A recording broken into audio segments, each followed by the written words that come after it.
Thursday night breakdown for week 14. We've got your sleepers, we've got DFS, and we even have some betting advice, baby. Let's jump into it.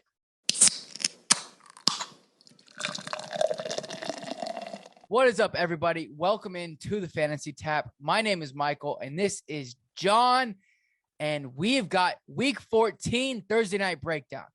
Like I said in the intro, we've got all of our fantasy football. We're going to go player by player.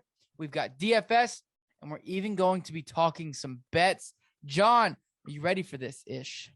Yeah, let's get into it. I mean, we've got the Pittsburgh Steelers coming off of a beautiful win and the Minnesota Vikings coming off of a terrible loss. Yes. Both teams still making pushes for playoffs, so I'm expecting this Thursday night game to be absolutely spectacular, as they have been so far this season. Yeah, they have been very good, very good. So let's jump into it. Quarterbacks, Ben Roethlisberger, Kirk Cousins. How are you feeling about these guys, and how are you playing them if you're playing them? I think you can play Kirk Cousins. He's been extremely potent back there, especially so far this season. He is a top 12 quarterback. Has been able to throw for like 300 yards a game on average nearly. So continue to throw him in there. You're looking at a low-end quarterback one more than likely with a consistent floor. Big Ben, on the other hand, is a shot-in-the-dark risk taker. He has started to turn it up a little bit for you if you've been relying on him as a streaming option. And this is another game that I think you can get away with streaming them, as I think it's going to be pretty high scoring. Yeah, I agree with you. I think Kirk Cousins, low to mid quarterback one, should have a pretty good week this week. And then Ben Roethlisberger, if you are streaming, I think he is that he's got the upside right now. Like you said, he's been hot or pretty hot. So I think he's got the upside of a low end one. But he's probably looking around that middle of the pack for quarterback two this week. So that's where I like him. As far as Najee Harris, he's a smash start, obviously. But how do you feel about the Vikings running back situation? I mean, you're obviously waiting for the designation of Dalvin Cook. Is he playing? Is he going to be sitting the bench again this week? And at that point, you're playing Madison if Cook is not available for you. The guy does take over that workload by himself very, very confidently. And if Dalvin Cook does play, I think you still need to start your studs. The guy only needs one or two plays for him to take it over, break it out for a big one. And if not, he still gets used in the short passing game and will still get you some points, especially if you're in PPR format. Now, if he does play, and it's somewhat of a limited fashion or something like that, are you playing Alexander Madison too? If we're looking at a limited fashion, I'd pretty much be looking at my roster at this point. And kind of just taking a peek at it and take both of them as risky options. I wouldn't want to stack both of them, though. Yeah, I agree with you there. As far as the wide receivers go, I think Justin Jefferson's going to have another top tier fantasy finish this week. I think he's going to be on fire. I think it's going to be a good week for him. Love to see it there. And then also KJ Osborne, I think, is a risky flex option. I believe he saw 7 targets last week.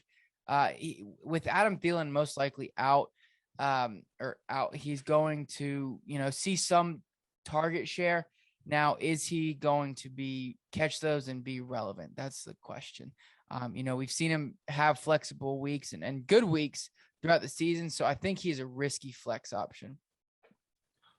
Yeah, I think if you've had him on your bench and you're looking at, if you've been sitting with Keenan Allen, Mike Williams, and Adam Thelin on your roster this year, might be a week you want to take a shot on Osborne. He did have those 2 weeks in the very beginning of the season where he started off the season as a top 20 wide receiver in the league, was able to take those targets and look very promising, but started to fade away.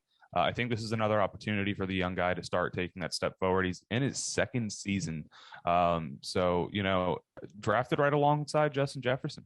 But let's see what he can do. I like the upside on him. But when you talk about the Steelers receivers, we've got Deontay Johnson, Chase Claypool, both those guys. I think you're looking at good starts for them. I do think this is going to be a pretty good offensive day. But someone that's been catching the eyes of some people is going to be James Washington for some reason. How do you feel about taking shots on Washington this week? I'm not taking shots on Washington in any redraft format. I'll take shots on them in DFS, but I'm not taking shots on them in redraft there or dynasty or anything like that. I don't think, unless you're absolutely desperate this week, there's no need to take a shot on him. Yeah, once Juju went down, a lot of people were expecting him to take over a strong role like he was able to before Chase Claypool came in there. What about Chase Claypool and himself? Is he a strong start for you? No, I think he's like a wide receiver 3. Okay. So I mean, he's gonna more than likely gonna find a spot in your roster, but I'm not expecting extremely high numbers from him. Alrighty. And then the last position, we've got two of the show's favorite tight ends of the year so far, Pat Freiermuth on your end, and I got my guy Tyler Conklin out here. Yeah. Both of them believe they're both top 15 tight ends on the year. Tyler Conklin is tight end 15, and Freiermuth has moved up to tight end 13 over his last few good games. What aspect are you playing them? Is Freiermuth a must-start tight end or a tight end 1 to you? I think he's a low end 1. I don't think that he's a must start, depending upon, I think he's a good start. Obviously we've seen him put up, massive amount of, not a massive amount, but a good amount of touchdowns this year. Big Ben trusts him. So I do think that he is a good, he still sticks in that streaming option for me. Okay. But I think he's going to have a good week. I mean, a usable week, his floors the last few weeks has been pretty consistent. So depending upon who I have, obviously if I have a top tier tight end, Kittle, Waller, Kelsey, Andrews, I'll play him over that. But when it gets lower than that, I'm looking at it. Like for instance, I would play Kyle Pitts over Pat Freiermuth only because his target share and his ceiling is much higher than Freiermuth, even though we haven't really seen it this year, but he's getting a ton of targets consistently and it's got to click at some point in my opinion. But after Kyle Pitts is where I'd start considering Freiermuth. All right. What about Conklin? How do you feel about Conklin? Just a tick below Freiermuth, I think. They're like 1, 2, 2 and 1. I think they're interchangeable. Especially with no Adam Thelin. Conklin could see a pretty solid target share. So I think, they're interchangeable. If I were to have rankings, they'd be very, very close together. Like, yeah, I'm back to back. Agreed. I have them very close in my head. Realistically, though, I do think I'm leaning a little bit more on Conklin just due to the much higher target share that he's been getting. The past 4 weeks, or since the bye week, he's gotten looks to be 32 targets over the past 6 games. Yeah, he is. He's getting targeted like crazy. Only thing holding him back this year from being a tight end 1 consistently would have been the fact that he has not gotten many touchdowns, only gotten 4 or 5 on the season, or 3. Yeah. Sorry. Yep. So yeah, no, I mean, like I said, but I think both of these guys have excellent shots to be, tight end 1s this week. So, but yeah, also Greg Joseph, I think is going to have a fire game too. If you need a kicker, I think it's going to be a good game for him. Let's move over to DFS. We were talking a little bit about it before.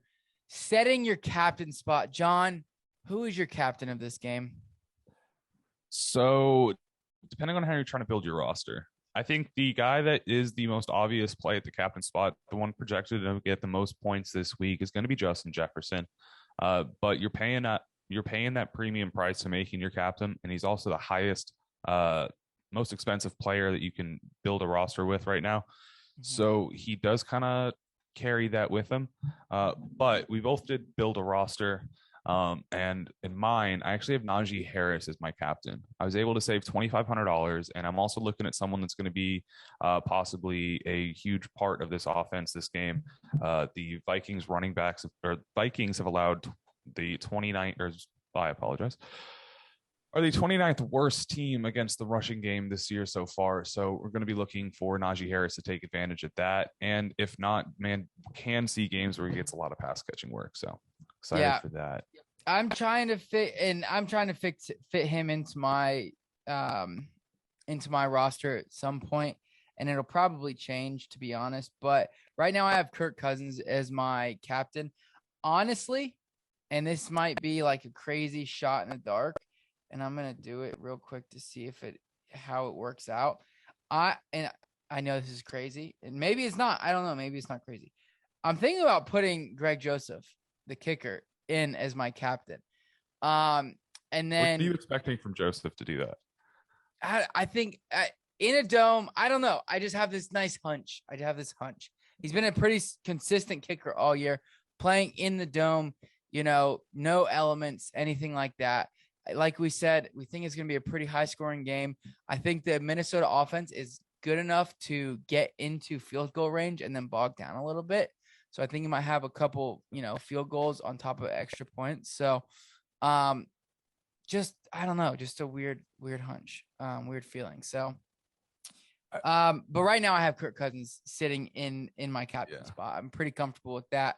Obviously, if I want to take a risk and see if I can get, as many studs into my lineup as possible, I'll move Greg Joseph into my captain and just play around with it and see how it goes. So I was just thinking that, so I don't have that lineup set. But yeah, I think it'd be an interesting lineup, to say the least. It would be. If I can. I think you're leaving a lot of points on the board if you do it that way. You're not giving yourself an opportunity to just barely make the money there, even if you have a good day. You never know. I mean, if he puts up 12 points, 12 fantasy points, plus you multiply that, I mean, 18 versus points. A guy that put up 20 versus a guy that put up 24 points times 1.5. Now you're looking at a guy that scored over 30. If we pick the right guy. And how many people are going to be Someone playing? Will.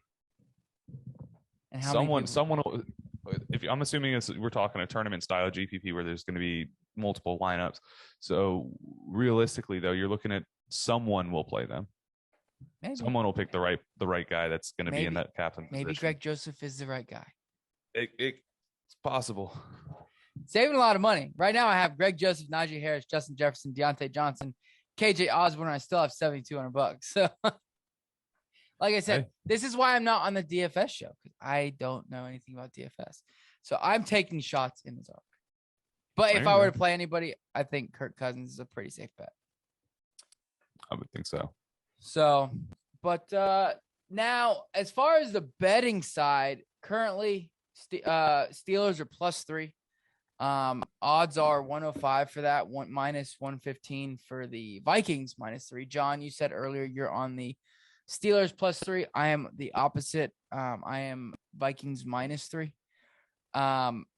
Not very confident in it though. I don't really love this spread either way. Obviously the Steelers coming off of a game, a big game, and the Vikings coming off of a big game too, but in the opposite fashion. So I don't love that, but I do like the over under at 43.5. I would smash that over. Yeah. So I'm actually leaning the Steelers pretty heavily here. Part of that is the Vikings haven't covered the spread in the last out of 9 of the last 10 games where they've actually been a favorite. And the Steelers have been on a little bit of a turnaround since kind of being an embarrassment in the beginning part of the season, as not very far out of leading their division, as again a team that was just being joked about as being the washed up one in the division. I love the Vikings. I called them the best worst team in the NFL this year, and they just lost to the worst good team, or the worst team. Yeah, the worst team. Last week, and I think it kind of exposed them a little bit. Not having Adam Thelin kind of shuts their offense down a little bit, and possibly no Dalvin Cook. I think their offense is just looking to run into a steel curtain. So I'm going to take the Steelers +3, though I think it could go either way. So I'm going to take the 3 points in the favor of it. Are there any props that you like? Any stat lines that you enjoy? I was looking at a couple, and I'm nothing that I'm like overly hyped about. Yeah, nothing that I'm overly hyped about. I mean, Tyler Conklin maybe over 3.5 receptions. But that juice is gone. Like it's minus 160. I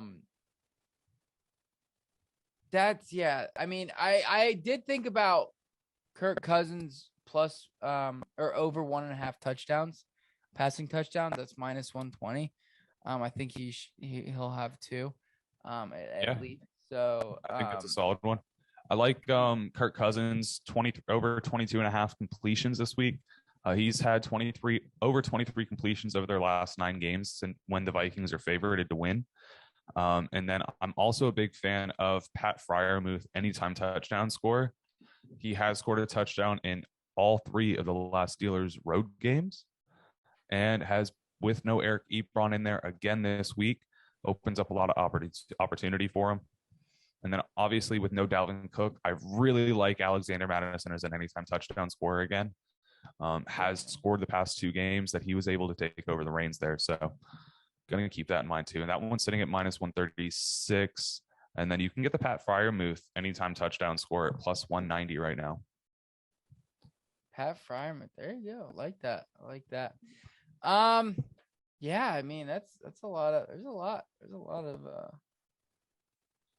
nice, anytime.